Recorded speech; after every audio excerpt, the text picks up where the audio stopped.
Hello, Muslim friends in the world. Red Square was blanketed in heavy snow. The Kremlin, long a symbol of unshakable power, stood solemn and cold under the dim Moscow twilight. But inside its walls, something was stirring, something that would shake the world. Inside the Grand Kremlin Palace, Russian President Vladimir Putin sat alone in his private chamber. No security detail, no generals, no ministers. Just him, and a Quran lying open in front of him. His hand trembled as he turned the pages. His eyes, known for being sharp and cold, were now moist. He stared at the verse. Indeed, this Quran guides to that which is most just and right. Surah Al-Isra 9. He whispered slowly, as if unsure whether it was a dream or reality. Is this the truth I've been running from? For decades, Putin had been seen as an iron-fisted leader, a former KGB general, a man who crushed opposition and ruled with calculated precision. But over the last few years, he had changed. Not publicly, but within. A secret trip to Syria in 2023 changed everything. While visiting a bombed-out mosque in Aleppo, he had watched a little boy pray amidst rubble. That night, he couldn't sleep. Why would someone bow in worship in the midst of destruction, unless that prayer was greater than fear itself? Inside Kremlin walls, rumors had spread.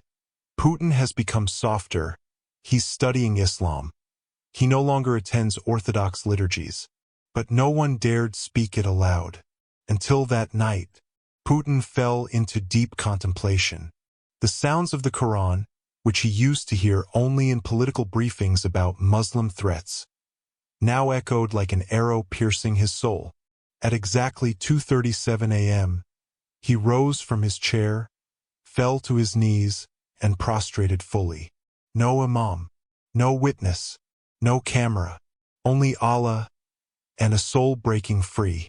With tears pouring onto the Kremlin floor, he whispered, Ashhadu alla ilaha illallah, wa ashhadu anna Muhammadan Rasulullah. The next morning, the Kremlin issued a cryptic statement.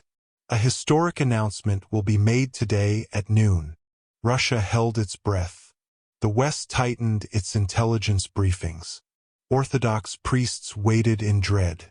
When the cameras turned on, Vladimir Putin stepped onto the podium wearing a simple gray suit. No medals, no military pins. He looked straight into the lens, and in front of millions around the world, declared, After years of searching, I have found truth.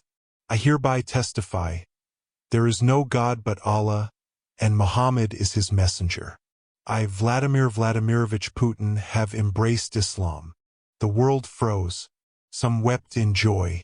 Others screamed in rage. The Vatican was stunned. Washington was furious. Beijing watched silently.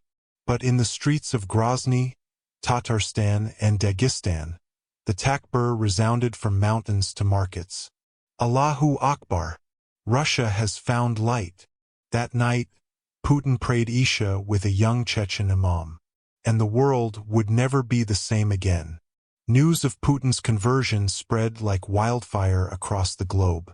Headlines screamed in disbelief, governments scrambled to understand, and millions of Muslims celebrated as if the heavens themselves had opened. In Washington, D.C., President and his advisors sat in a tense war room. If Putin embraces Islam, what does that mean for NATO? Could Russia's nuclear codes now be in hands aligned with a religion we barely understand? We need to act before this spreads. Meanwhile, European capitals braced for unrest. Streets buzzed with protests, both in support and in fury. Putin wasted no time. He began transforming the heart of Russia. The Russian Orthodox crosses on government buildings were replaced with calligraphic art of the Sharia. Moscow's largest cathedral was respectfully converted into a mosque named Al-Furqan. A new day was declared. Eid al-Fitr would be a national holiday alongside Victory Day. But such changes ignited fierce resistance. In the shadows, powerful oligarchs and military commanders whispered dark plans. This is madness. Russia cannot become an Islamic state. Putin's lost his mind, or worse, been taken over. We must act before this spreads to the army. They began to mobilize loyalists, secretly planning a coup to stop what they called the Islamic takeover. For many Russians, this was both a shock and a revelation. In Grozny, Chechen youth held massive prayers in the streets, chanting, "Long live Vladimir Putin, the bringer of peace and faith." In Moscow's universities, students debated fiercely. Some converted, others feared a return to medieval times. But amid the chaos, one thing was clear. Putin's decision had opened a door that could never be closed again. The transformation sweeping across Russia was far from peaceful. The old powers fought back with all their might. One cold night in St. Petersburg, the golden domes of the Church of the Savior on spilled blood were doused in flames. Smoke curled into the sky as firefighters struggled to contain the blaze.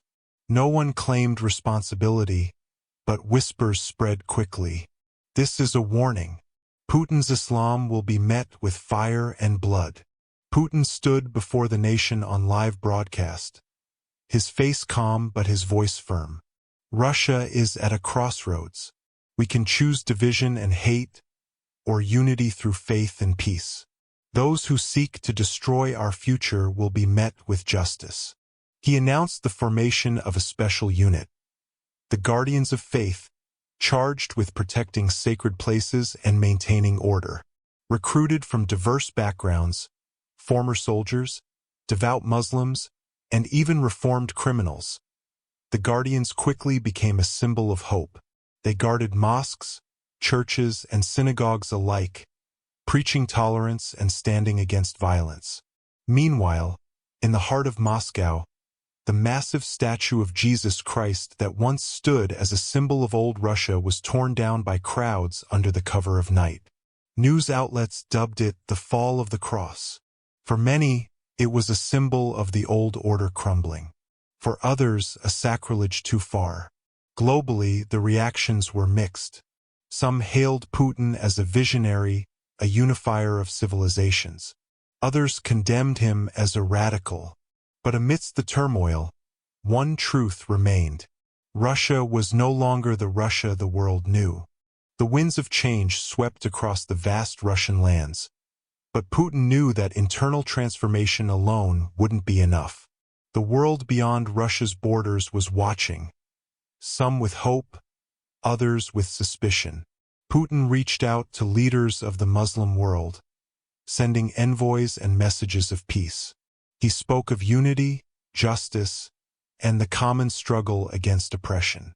At the same time, he invited scholars from Al-Azhar, Istanbul, and other great centers of Islamic learning to come to Moscow and help build a new spiritual foundation for Russia. A symbol of this new alliance was the construction of the Grand Mosque of Moscow on the site of the former Cathedral of Christ the Savior. It rose quickly, its minaret piercing the gray Russian skies. At its inauguration, Putin stood beside the Grand Mufti of Russia, delivering a powerful speech. This mosque is not just bricks and mortar. It is a beacon of hope, a bridge between civilizations, and a testament to our shared humanity.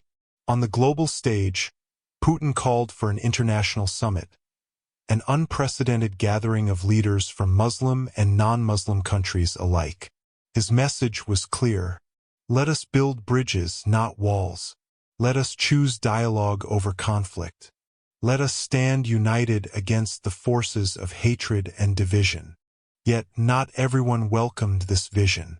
In secret bunkers across Europe and America, powerful cabals plotted to undermine the new Russia, to cut its ties with Islam and restore the old order. We cannot allow this Islamic tide to rise, one conspirator hissed. Putin's dream must be crushed. But the ordinary people of Russia, from the snowy villages in Siberia to the bustling streets of Kazan, stood firm. New mosques, madrasas, and Islamic centers sprang up. Festivals blended with Russian traditions, creating a unique culture of faith and hope. The dream of a united Russia under the banner of Islam faced its darkest test. From within the Kremlin's walls, treachery began to fester. A close aide to Putin, once a loyal friend and trusted advisor, was discovered secretly communicating with foreign intelligence agencies. "This is madness," the aide whispered to a shadowy figure during a covert meeting. "Putin's Islam will ruin Russia. We must stop him, no matter the cost." The plot was clear. A coup to overthrow Putin, to restore the old regime and crush the Islamic awakening. Putin's intelligence service, strengthened by new Muslim agents loyal to the cause, uncovered the conspiracy before it could move forward. In a dramatic midnight raid, the conspirators were arrested. Putin addressed the nation with solemn gravity. "Betrayal will not be tolerated. Our path is clear, and those who stand against it will face justice." The betrayal shook the nation. Doubts spread among the people, and old fears threatened to resurface.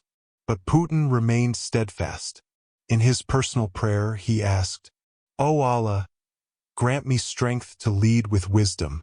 Protect this nation from the hands of treachery. Guide my heart in this storm."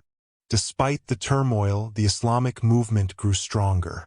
New mosques were built, Quranic schools thrived, and communities came together in renewed faith. The guardians of faith expanded their ranks. Their resolve hardened like steel forged in fire. In a bold move, Putin announced a global initiative, the Year of Dialogue and Peace. He reached out to former enemies, offering cooperation and friendship, hoping to break the cycle of hatred. The world held its breath, watching as Russia stood at the crossroads. Between darkness and light, division and unity, the past and a new future. While the world watched Russia's transformation unfold, an invisible war raged beneath the surface. One fought not with tanks or guns, but with secrets and shadows. Despite Putin's efforts to build bridges, dark forces worked tirelessly to destabilize the new Russia.